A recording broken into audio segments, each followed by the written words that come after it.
first started meditation, I would say that I was very shy. I didn't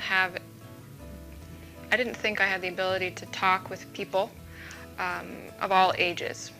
I mostly related to just my friends, just the people of my age group, just the people that I knew on a day-to-day basis. So for example, when I went to the meetings, they were all new people and I didn't necessarily know how to interact with them or how to enjoy them. And after meditating for some time, what began to happen was that instead of seeing that you relate to someone by what you do in common or what you think in common, I realized that there's a commonality underneath everything and above everything. And so when you speak to someone, especially someone who's practicing the meditation, it can be very easy to relate directly to their own energy too, where you feel that you have this beautiful spring of energy and love inside you, and they do too. And when you put your attention on that and you speak to someone, then it's easy, then it's joyful, then the energy that you have inside is reflected back from the other person, and you enjoy the company of so many people.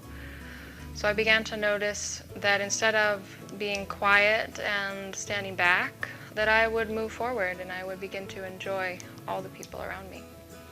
I also noticed that in my family life, I grew up as an American and didn't have the easiest time with my family in the beginning of my life.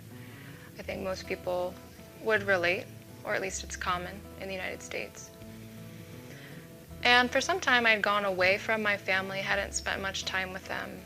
But after Sahaja meditation, and after I began to establish confidence in myself and forgiveness for myself as well as for the people around me, began to notice that I had a desire to talk to my family again, to understand where they were coming from, and most of all just to love them because they were an important part of my life.